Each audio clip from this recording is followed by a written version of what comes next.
Eric Byunn joins us today from San Francisco. He's a co-founder and partner at Centana Growth, a growth stage venture firm investing in technology and financial services. Before Centana, Eric was a partner at FTV Capital. He's backed several category-leading companies, including Beacon Platform, Jumio, Vena, and Certified. Eric, welcome to the show. My pleasure. Happy to be here. Yeah, it's so fun to have you. Can you tell us a bit about your background and kind of your path to becoming a investor? Born and raised child of immigrants, and in the fine state of Tennessee. Maybe not the birthplace of a lot of investors, but they were both academics, so perhaps some level of intellectual curiosity. And then it got kind of boring and traditional.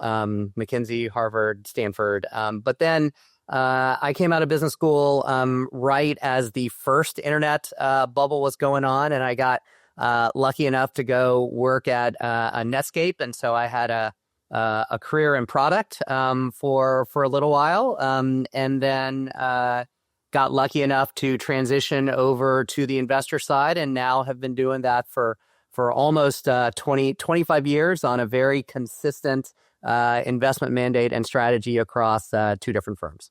Amazing. All right. So you've seen some tech cycles. You've seen some shifts. This is good. We're going to talk about some of this. We have seen some ups and downs. Very good. And you've been investing in fintech, over a long period of time, which was not always in vogue. So tell us more about your thesis at Centana. At Centana, much like my prior firm, we're a growth stage firm specifically and exclusively focused on innovation in and around financial services. That often gets distilled down into the words fintech. We do think about it a little more broadly than what sometimes the market is thinking about. But, we very much have a view that this is a very exciting piece of the market. Depending how you count, it's either the largest or second largest piece of the economy, either by total industry revenues or by market cap of the companies in it. And so there's a lot of innovation and exciting dynamics going on within it. And so we're excited to be a long-term, frankly, focused investor in this space. Eric, what inning are we in for fintech? Because it's remarkable how far we've come, and yet I'm still getting pre-seed and seed stage pitches that are showing me all this ridiculous inefficiency and wealth and banking and a variety of financial services. I appreciate the question. I actually don't think it's the right analogy. Okay. I think we are, I think if you think in the worlds of funds, financial services and fintech is an evergreen. It's not something that you can count by funds or count by innings. So, I could be silly and patronizing and refer to, people exchanging shells like we all read about when, money and such was still started. But if we go back to my history, fintech, wealth tech, which was the last job. I worked in a company that would have been called a wealth tech today, but we didn't have that name either in my last sort of project management job. Like fintech wasn't a word, wasn't a phrase, insurtech, any of these things when I started. And then, as you said, we have been through the ups and downs of that. And the reason I don't think the inning question is quite the right analogy is we are going to continue to have financial services for the indefinite future. We've had it for forever. Mm-hmm. We're going to have it as long as we're a civilization. And it is inherently something that, people care a lot about for obvious reasons. It affects everybody's daily life in a big way. It's huge. And it is essentially an information good. So it's an avenue where you can, in a very rapid and capital efficient way, make changes and have innovation. So we think there's a nice steady flow of innovation over time in this category. And the last thing I'll say on this is we view it, much as this sort of stream or long-term view, as an evolution, not a single point revolution. If you think about, to the point of the pitches you're seeing, if you think about, the amount of change you've seen in the individual fintech subsegments over the last 2 years or 5 years, some of them have moved a lot and some of them haven't. But if you think about where any subsegment of financial services was 20 or 25 years ago, remember, that was an era in which we were still doing all our banking in the freaking physical branches, right? Yeah. We didn't have mobile, we didn't have internet, we didn't have crypto, we didn't have, all the peer-to-peer stuff. Like, it's changed dramatically in a way that 20 or 25 years ago, very few people would have predicted. And so it's just had revolutionary change, but it happens in little increments that folks see in a day-to-day evolutionary way. Well, and you've been investing in the category for much longer than most. Like, if you think about the subsegments or themes that were most relevant from different eras, can you give us some of the previous ones and kind of maybe thematically or categorically what you're leaning into most these days? We at Centana very much, because we have the view that I said about financial services as just an exciting innovation category permanently, we honestly try not to get too caught up in kind of the up and down hype cycles. We went on record having quite a bit of concern about some of the early round of lending models that were very, very sort of hot in the venture market. We're relatively known to have had a number of concerns about a number of the crypto markets that were exciting, some of the first generations of those things, some of the initial rounds of challenger banks. At one point, I think our market map had 50 challenger banks on it. And at this point, I think we've seen the conclusion there, or at least the interim milestone there, where there are really only a few that are really, really meaningful. And so I've just named three of the big trends that have gone through quote unquote fintech over the last, call it, decade. We've been lucky enough to, or perhaps thoughtful enough to avoid some of those issues, and we've invested in things that are a little more behind the scenes. The standard analogy is picks and shovels, kind of helping all of these things go by, and we've achieved good success with that so far. And Eric, how about the stage side of things? Right, you're a growth investor. Over the past 25 years or so, you've been doing this for a while. Like, what's changed in terms of building, growing, and investing at the growth stage? Yeah. So one is just, as everybody has commented on, the massive increase in the number of firms and the types and varieties of capital that can help companies grow.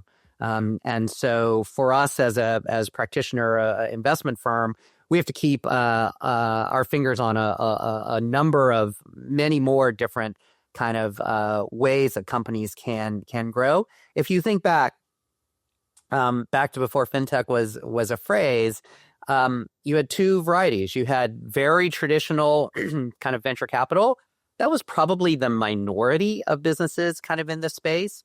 The majority of folks is, folks who were practitioners in some financial services institution. They made a decent or a lot of money somewhere along the way in working in a bank or a hedge fund or something like that. And they often were able to raise capital from themselves, excuse me, or their friends and family in order to start the company. And so there were a lot of bootstrapped companies in sort of the earlier days. And so as growth investors, we were kind of trying to look across that landscape. Now, again, as you talk about so much on this show, there's so many varieties of capital, different structures, different approaches. And so just now, capital is even less of a differentiator, less of something that really makes a difference in building a company. And it's much more around the ideas and bringing in the sort of cross-pollination across different aspects of consumer and individual behavior. And of course, as always, the founders and the entrepreneurs who are building those things. Eric, I'm seeing commentary every day, these hyperbolic posts. Like even last night, you got a newsletter in my inbox, venture capital is dead, right? Growth is a fundamentally different asset class. We shouldn't call this venture capital anymore. I'm curious to hear from you, when we have 10 to 15 firms representing 75% of capital, and we're seeing a big shift in the way companies are built and capital is deployed, how do you compete?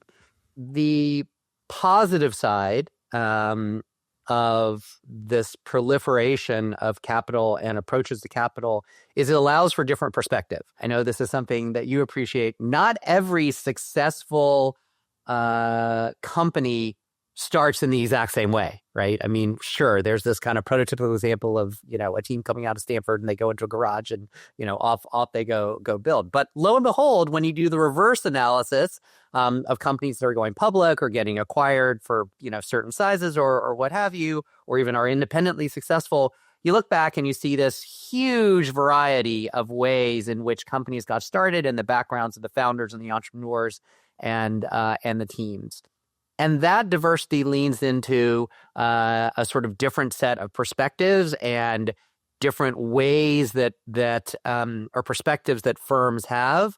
We at Centana, when you get into the nuances, we often describe ourselves as on the earlier side of growth. We sort of bridge between venture and growth. We hope that we have some of the positive aspects of both and bring that together. But at that exact intersection, even though there are thousands and thousands of investment firms and probably thousands of firms with growth somewhere in their name, we find that the sort of competition for us, or if you want to look at it the other way, people who have a very, very similar perspective on what we're looking for and what sort of we believe matches well with us to build successful companies and realize great returns for our investors. There aren't that many in our exact piece. And the wonderful thing is there's enough breadth of perspective amongst the founders that they're folks for whom we're a good match. And they're folks for whom, those 10, mega fund VC funds are a really good match, and they're not a good match for us. Perfect.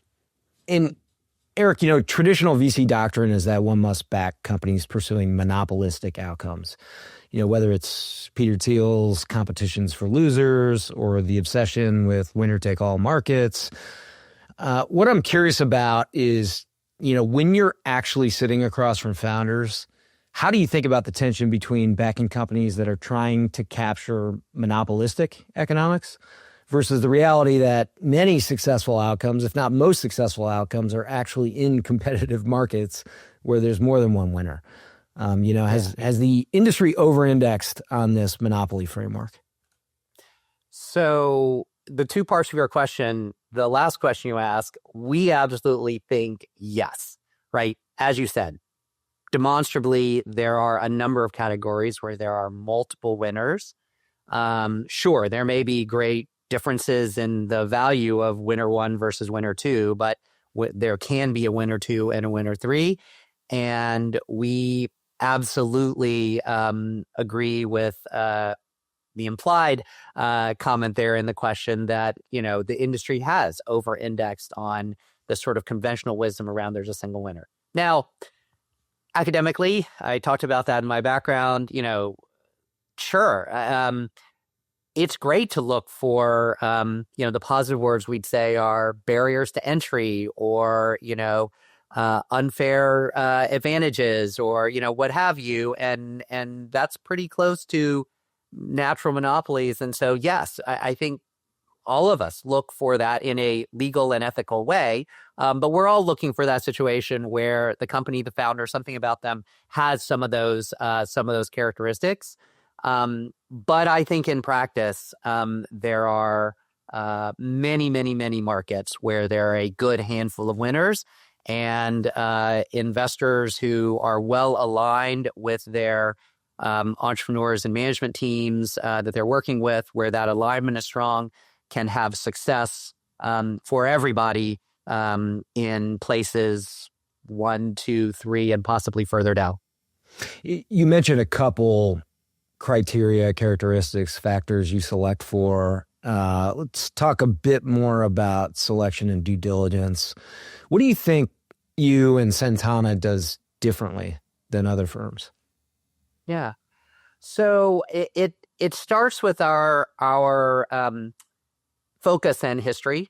So as we talked about, I've been doing this exact strategy, exact stage, exact focus on financial services innovation for a quarter of a century. All of our partners have been doing exactly this for decades. We very much deliberately foster a network of connectivity within and around the financial services industry. So we hope that when we engage in a dialogue with an entrepreneur management team, we come with good knowledge and a perspective of the industry they're in.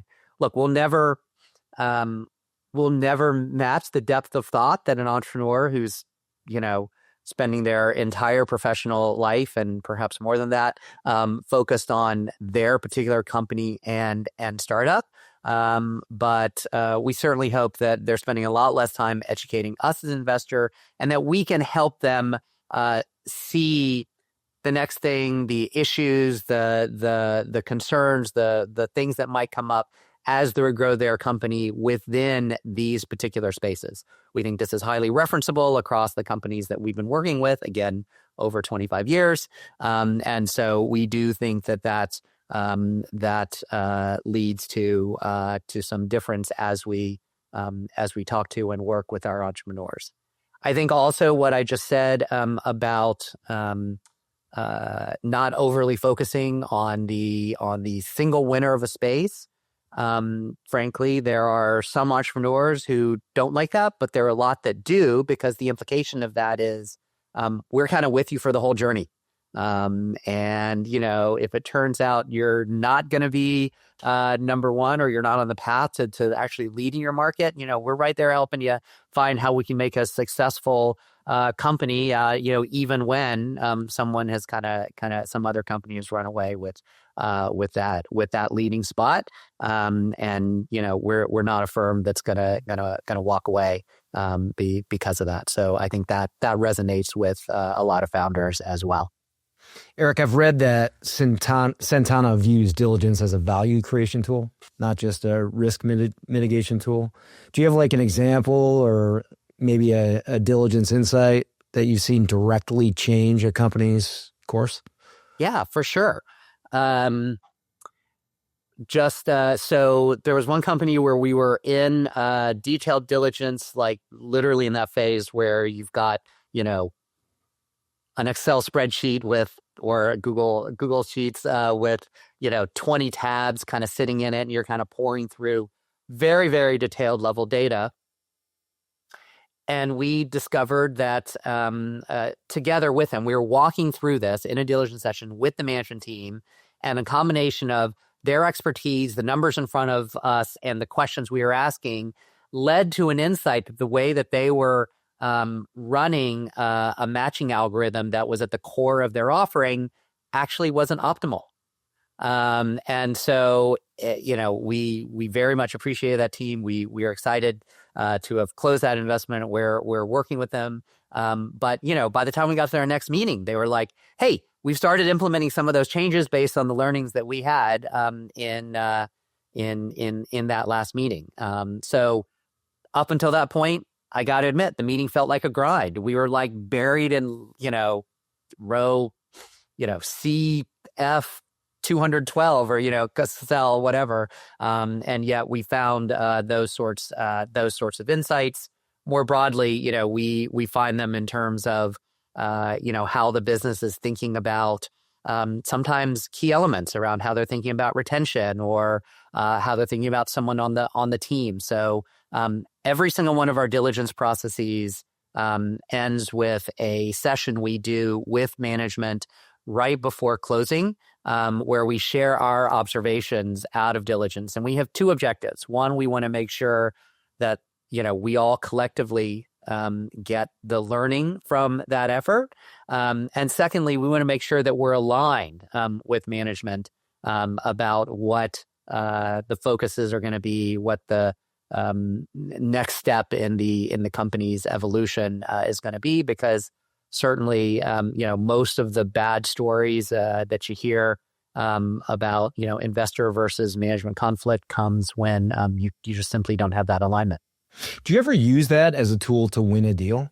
It's like you're doing all this diligence and you meet with the founder and say, look, here's what we love, and here are the opportunities that we see that, could be adjusted in the future and could lead to greater monetization opportunities, better serving stakeholders, et cetera? Yeah, I think the answer to that is, of course, perhaps not as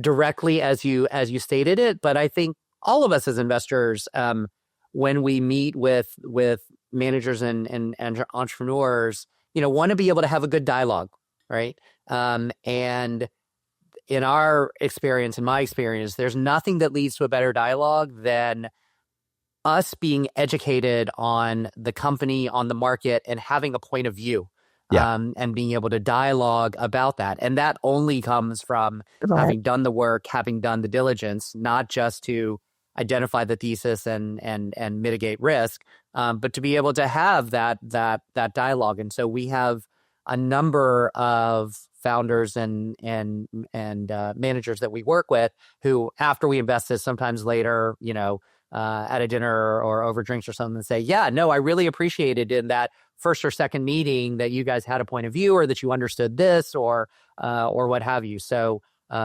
effectively, yeah, we're absolutely hopefully using our knowledge and understanding and depth of thinking about their specific market, being sector specialists, that helps us win a deal. 100%. And the opposite's true too. When you show that you don't know what you're talking about, it doesn't really play well with entrepreneurs. Yep. It's embarrassing, and it just doesn't play well. Yeah. So Eric, you invested in Jumio, which went on to be category-defining platform in digital identity. Talk a bit about that space and what this company specifically got right early on. Yeah. So I think a couple of things. One, early on, they understood that we needed to use the infrastructure that was present, right? So this feels like a long time ago. I mean, we invested in this company almost a decade ago. But if you go back before that, your standard way of proving your identification, your identity, online and off, was around showing your driver's license or showing your passport or, some government issued ID. And there were then a whole bunch of ideas, but at that point, they were still sort of ideas about how else you might verify or prove identity. So they got right that they understood that you needed to start with some of those things that worked in the non innovative or non-digital world, that worked the many ways that they've been doing it. The second thing they got right is they were early to using what we would now call AI. So there was, everything from computer vision to machine learning models to predictive models.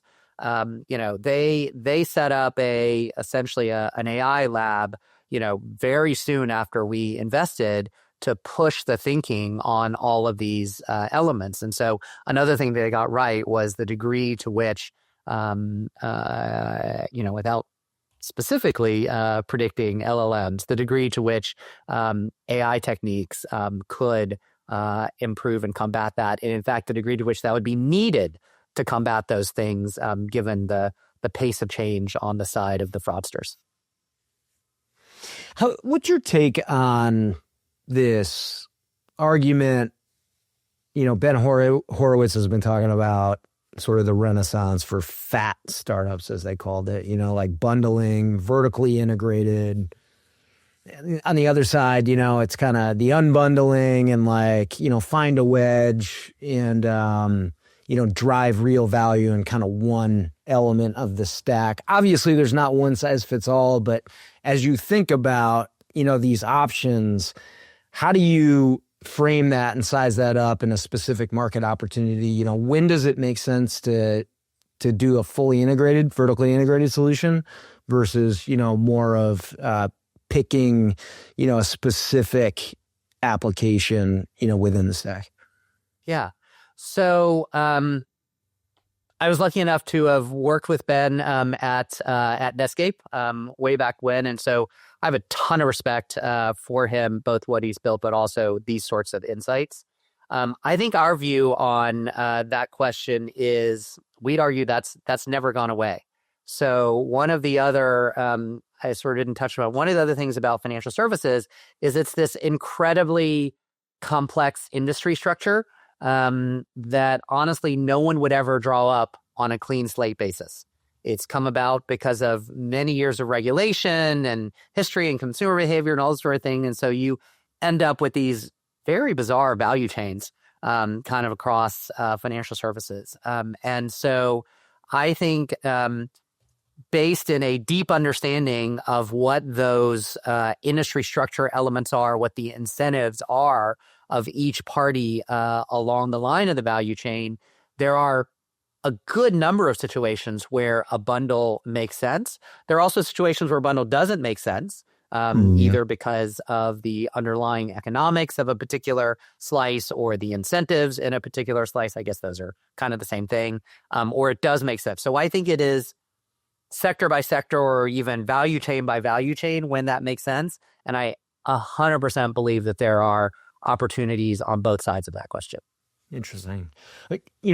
Last question on the identity space. Like, where do you see the space evolving for identity theft and fraud, with the advances we're seeing now with AI and various cyber threats?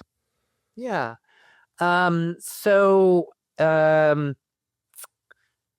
We love all of our portfolio companies equally to this point. And so we have a very significant portfolio across identity, not just the company that you mentioned, Jumio, that is really one of the pioneers in doing identity verification. And for that piece, that will continue to get broader and broader and incorporate more and more signals and continue to have to fight the AI battle. We have another company in identity that's grounded on being able to get the root data or the root signals that kind of feed into this sort of thing. And almost your last bundling VanH question, we have another company, one of the ones you mentioned, Certified, that is all about solving this problem for a specific industry and doing it as a full stack solution and incorporating everything from technology to remediation to insurance, all kind of embedded within the offering that they provide. And so we see all of those elements kind of showing up. And so we think all three of those are going to continue. You're going to have players who are very, very focused. I mean, we advise our identity companies that are kind of closer to the solution end. Like, there are certain pieces of raw compute and power and AI that you don't want to try to reproduce because you've got specialists in that world. There are data sources you don't want to have to go compile yourself because there are specialists in that world. And then similarly, those kind of within identity, more horizontal providers, don't necessarily want to go or don't have the scale to go build out the highly verticalized solution that often incorporates some specific elements in the case of certified embedded insurance. We think it's all going to evolve, and you're going to have all pieces of that kind of ecosystem, much like the broader security or the broader software space has evolved. Awesome. So, Eric, you're a growth investor. I recently sent a company to a handful of friendlies, prominent Series B and growth stage investors. This company has 8 figures of ARR. They're growing 3x year over year, 150% net revenue retention, 100% logo retention. And the response I got from multiple investors, and I'll paraphrase here, but it was like, Nick, sorry, we look for more explosive growth at this scale.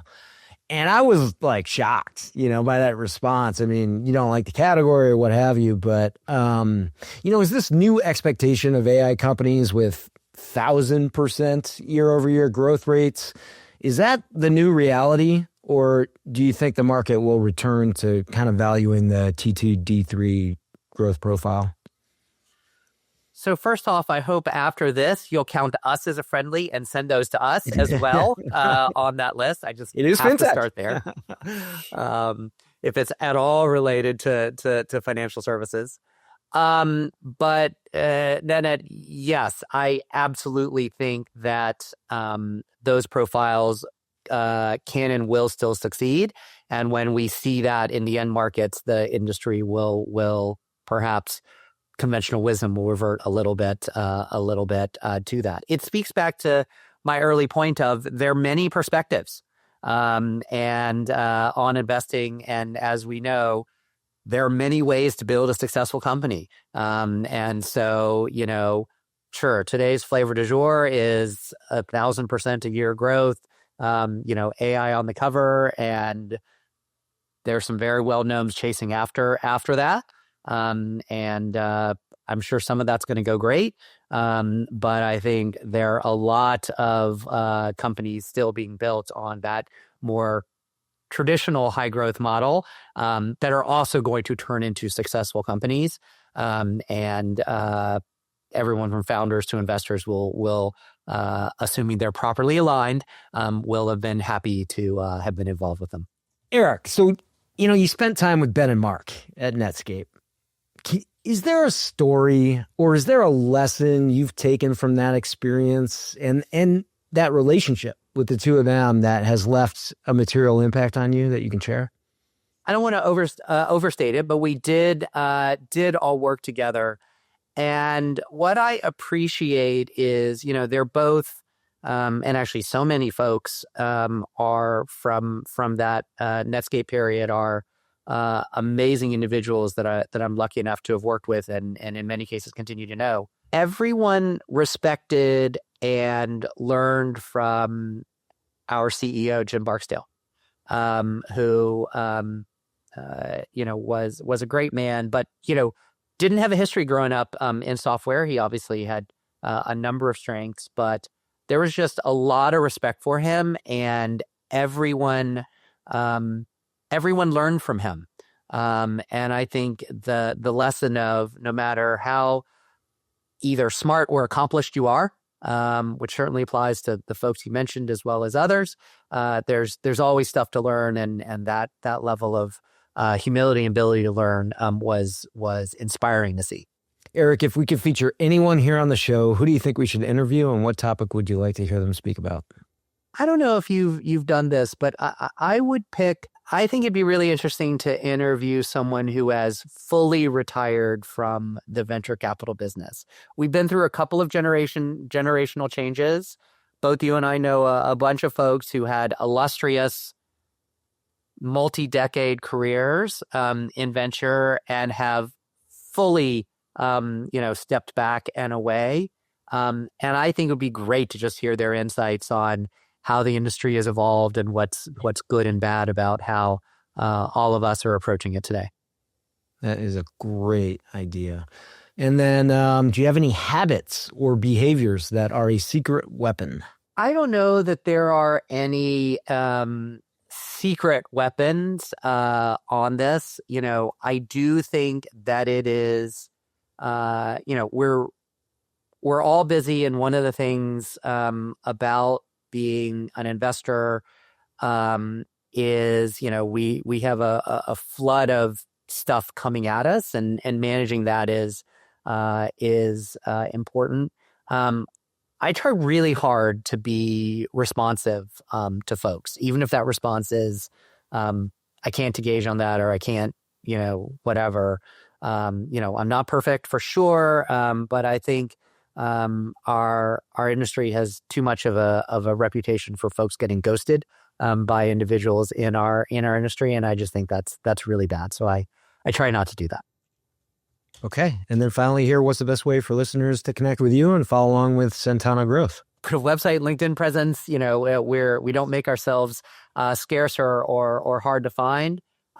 Email is always easy. First initial, last name at Centana Growth. But LinkedIn message also works, or any other way you can find to get to us.